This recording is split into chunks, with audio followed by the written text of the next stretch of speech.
All right, welcome back to the Breakfast Connect show on Africa Business Radio. It's been a minute already, and yes, we've been through our investment tip for the morning, we've been through the headlines, and it's time for us to get into our guest segment for today. You know, on Africa Business Radio, we are more than enthusiastic, more than interested in entrepreneurs and SMEs, and this is because they have a key role in ensuring economic growth in a sustainable and inclusive manner. What's more, they are a very important source of new jobs, especially for the youth population. Well, our focus today on our guest segment will be on entrepreneurship and SME development in the coal city state, Enugu. And joining me for conversations is the Special Advisor to the Governor of Enugu State on SME development and investment promotion, Head Enugu SME Center, Arinze Chilo-Offiah.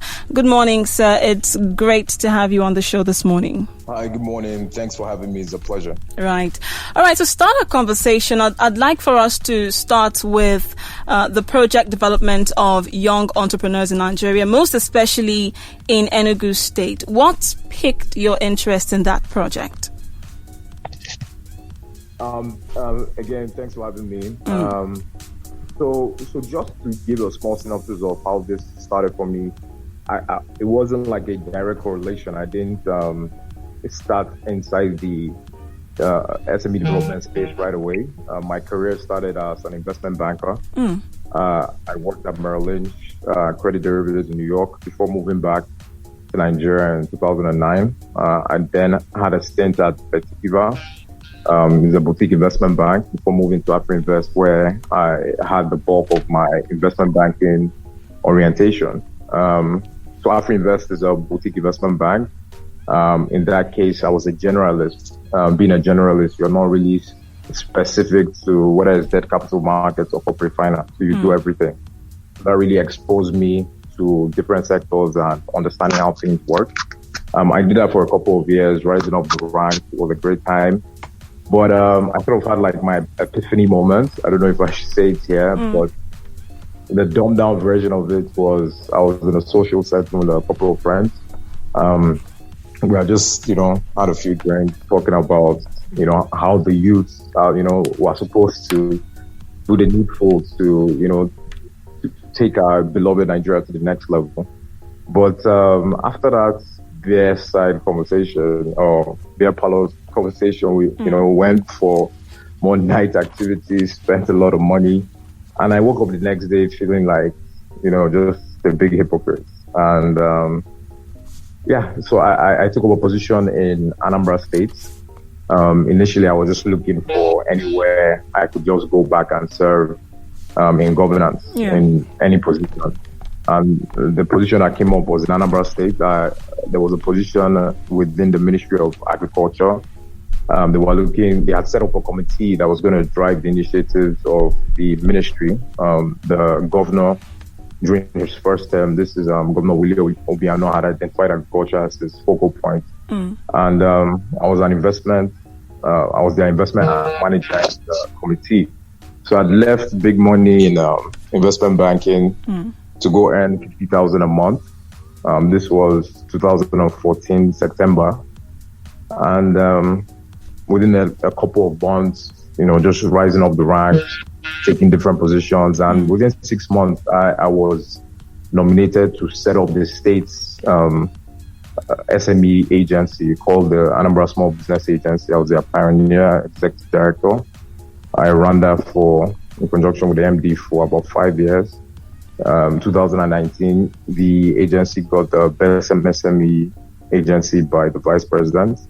The good works were seen by my working governor now, Right Honorable Ifeanyi, and he brought me home to serve the great state of Enugu State in 2019, October. That's when I was sworn in. And yes, I think that's just like what really prompted me to do this. And over the years, I've become an expert in that field. So from investment banking to SME development.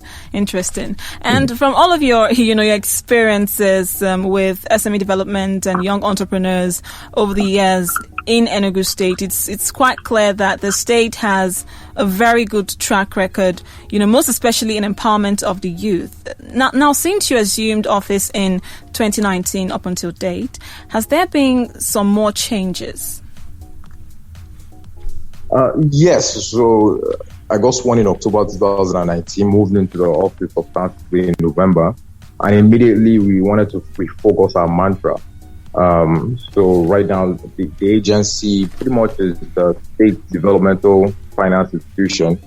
So we have a purview to facilitate access to resources for SMEs and micro enterprises in the states to help them achieve sustainable development. And to be able to do this, we focused on 4 key tenets. Access to jobs through job creation schemes, which we couched under an initiative called Enugu Jobs. Access to capital, called Enugu Loans. Access to capacity development initiative, so we couched that under Enugu Learning. And we have what we call business support services for SMEs. So that's where we do our hackathons and things of that nature. So with these 4 tenants, we've been focused on driving our initiatives in the state since we started. I would like to, I don't know if I have time to go into each of these 4 or... Yes, please. Just go ahead. Okay, fantastic. So under the job creation schemes, it's something that I would like to go into that in more detail. I'll probably just mention the other 3 ones. So access to capital, we partnered. One of the key things that we did was partner with fintechs because as a state, it's not, funds are finite.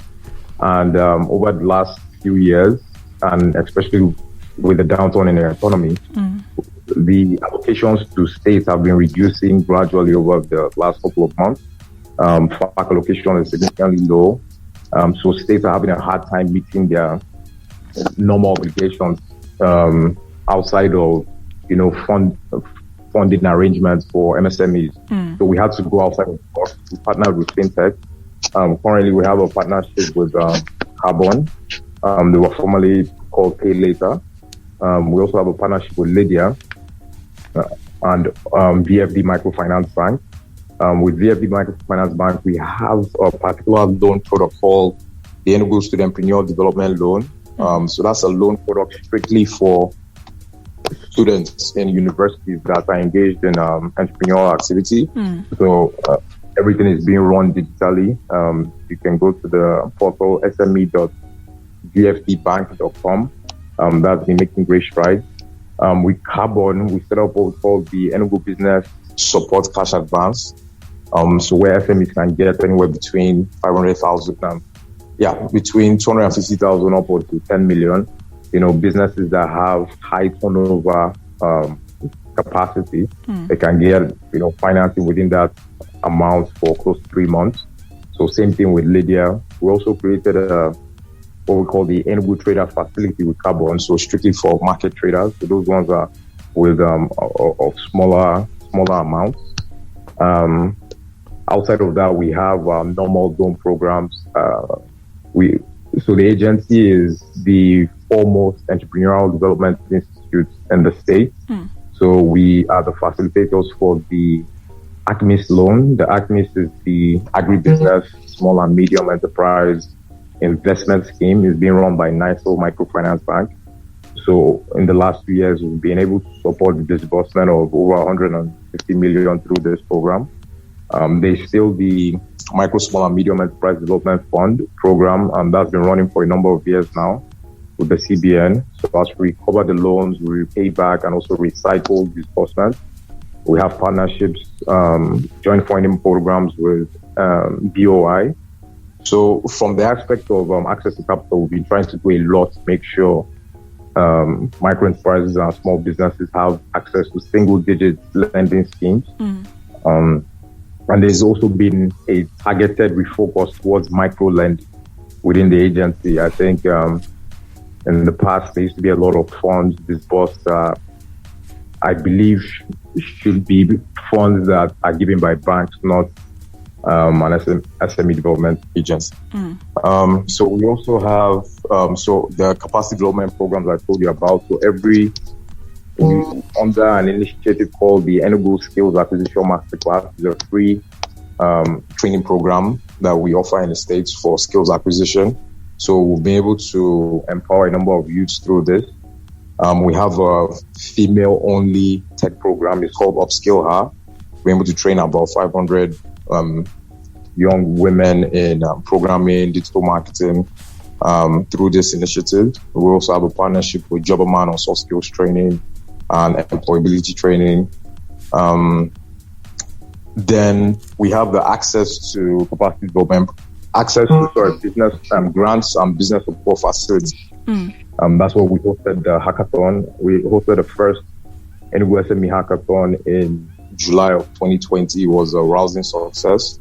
The winner of that initiative got 1.5 million naira in business grants. It's a company called Creative Energy. They were able to create a power source using cassava water, using the electrolytes in cassava water. So that was quite exciting. So our flagship product in the last, since I assumed office, is what we call the Human Capital Development Loan. These are 0-digit loan programs that are tailored specifically for one thing, skill acquisition and to get technical training. So if I can go into detail on this. So one of the main things my team noticed when we came in was the indebtedness from previous loan programs. So what we tried to do upon recovering them, we saw that, it's easier rather than giving a company 10-15 million. That 10-15 million can empower thousands and thousands of youths if you break down that figure into smaller microcredits. True. So, for example, I have a program under this human capital development loans with a company called Utiva. I don't know if you've heard of them. They're an edutech company. Utiva. So it's called Enugu Tech. Under Enugu Tech, we're looking to train 1,000 youths in product design, programming, and data analytics.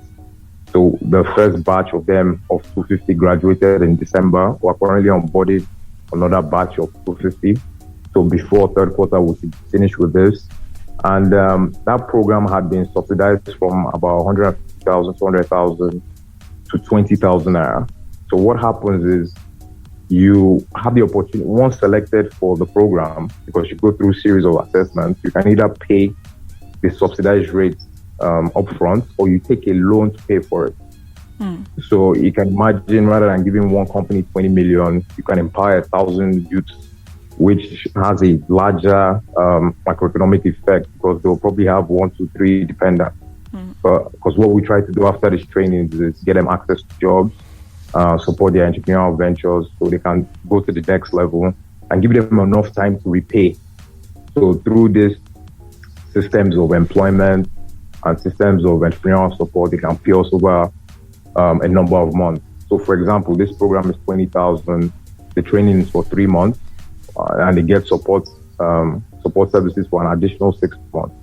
For an additional 3 months. So in total, 6 months straight. And they have to pay us in 7 months. So imagine paying 20,000 in 7 months. It's not something that will burden a lot of people.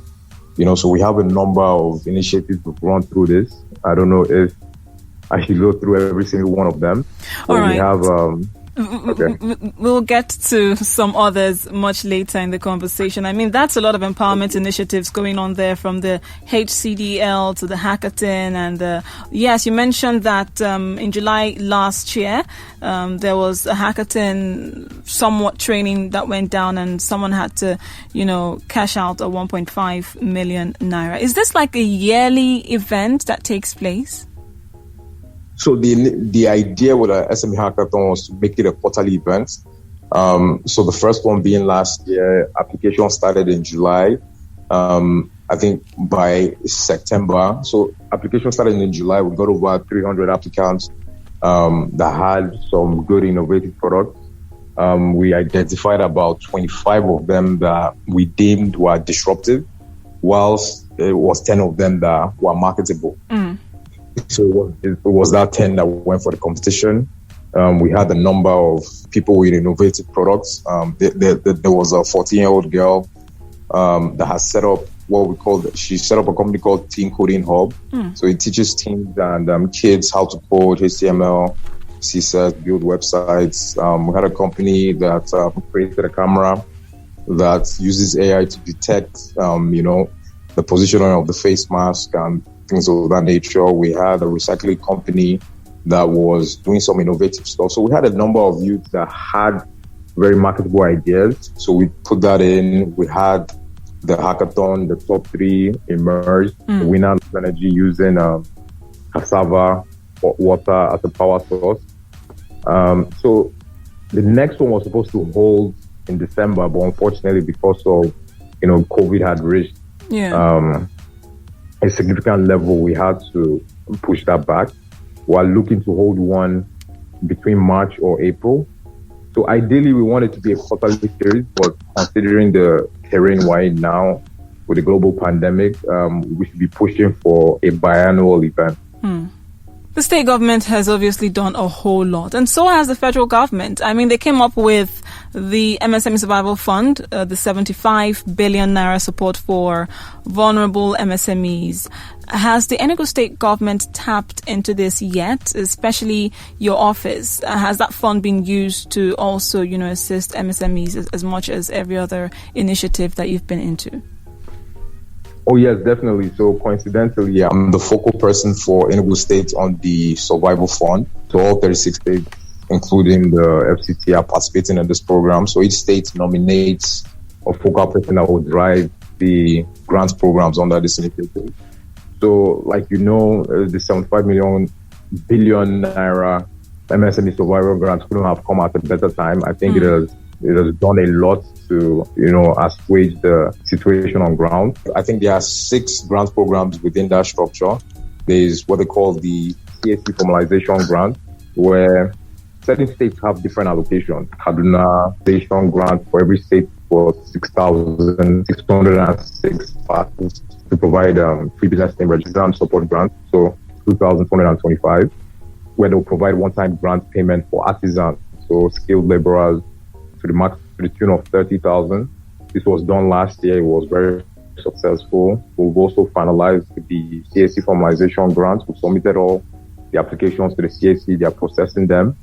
In batches, they are releasing the CSC incorporation documents for business names. So as we get it by email, we send it to the individual that requested it. And it goes a long way because formalization of your business, it really is the first step to financial freedom. True. There was the transport, fantastic. So the transport scheme, registered transporters in the States, allocation for 4,050 slots spread between members in NURTW, Ratan, NATO, Akamoras, just all of them. So we even included Tippers Association, Wheelbarrow Association, just all the associations involved in taxis, mass transit, taxi, and it was a very successful event. We wrapped the enumeration 3 weeks ago.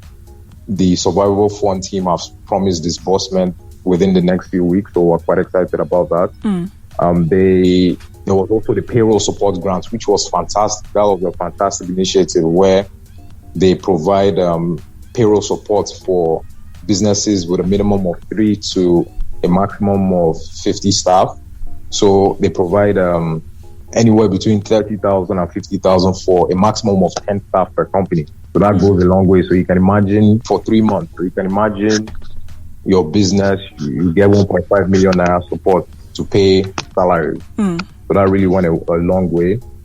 Right now, there are 2 programs that are currently ongoing. There's a MSME grant. So for the whole country, there's an allocation of 100,000. That's more first come, first serve. Each MSME that qualifies gets 50,000.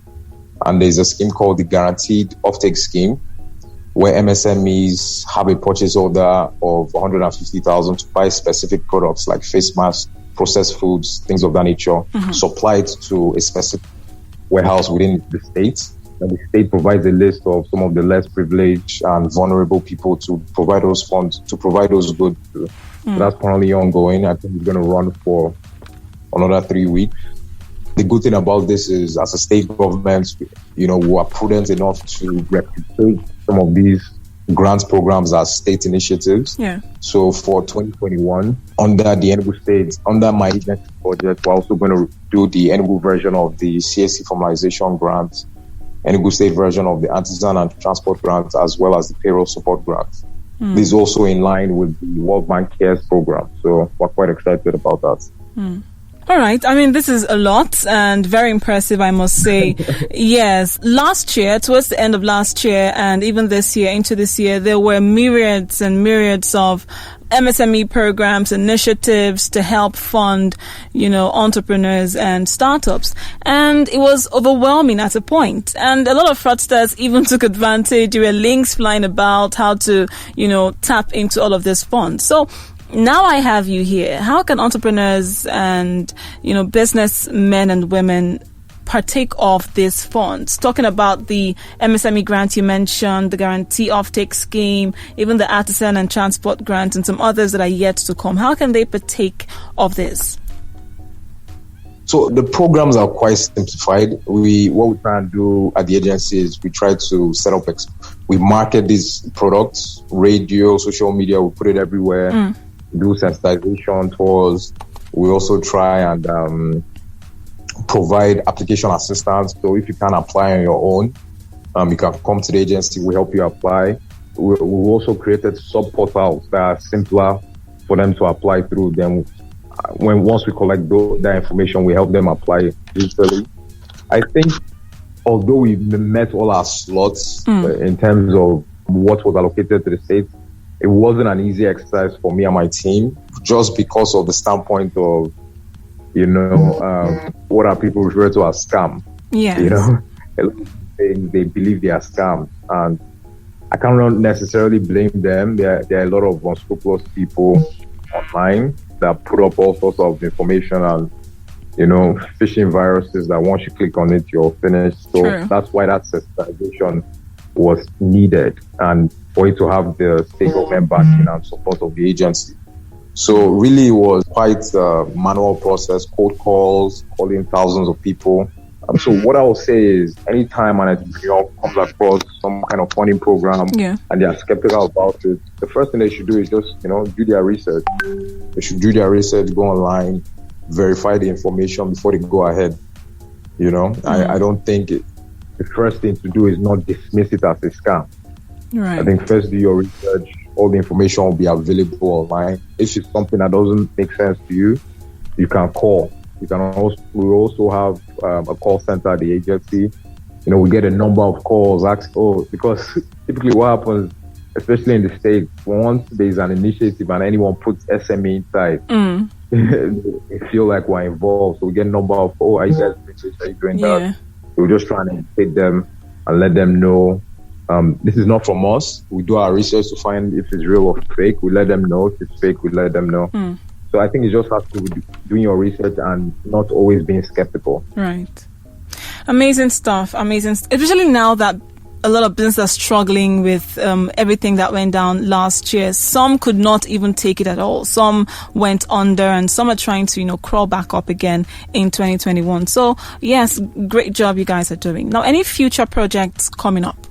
Yes, definitely. So for 2021, I mentioned the grant programs we'll be doing. We also, one of the other grant programs we'll be doing is an offshoot of one of the products that we have. So we have a product called Enugu Wi-Fi. It's a data reselling product that we use for job creation in the state. So there's a grant that we offer for small businesses to get them digitized. So we'll be providing free internet connection to SMEs in the state. Then under that HDL program, we currently have an initiative that we're running with iCreate. I don't know if you've heard of them. iCreate, yeah. So they have this skillers platform. So while looking to pretty much modernize the apprenticeship model for construction jobs. So that's been going on smoothly. for the creative industry, we have a number of things that we'll be doing, because it's that HCDL model is very fungible, because pretty much you're pushing the job creation to the applicants. You're pushing it to them and saying, look, it's your determination that will take you to the next phase. Because typically what happens with empowerment is you want to empower everyone, but there are some youth that, you know, what we'll call the political youth, that might not be necessarily inclined to get whatever they're being empowered on. And anything free is typically taken for granted. So this gives them the onus to be determined and take the initiative by themselves. We'll be also setting up SME, an SME, what we call an SME facility park. Just to explain how it'll be, imagine just a big warehouse that's like a pay-as-you-go kind of facility. So you can come there, be a market woman. There'll be a section for agro-processing machines. You pay a nominal fee, use the machines you go. You're a tailor, there'll be machines there. You're into machine fabrication, there'll be lathe machines there. So it's sort of like a shared services platform for SME. We'll also be setting up a fashion training and production facility. Right. So we'll be doing a number of things, additional loan programs, hopefully. This is what we have in our budget. We're working towards at least withdrawing significantly from that. But, you know, budgets are a determination of what you can generate internally. But we're quite hopeful that we'll meet our targets for 2021.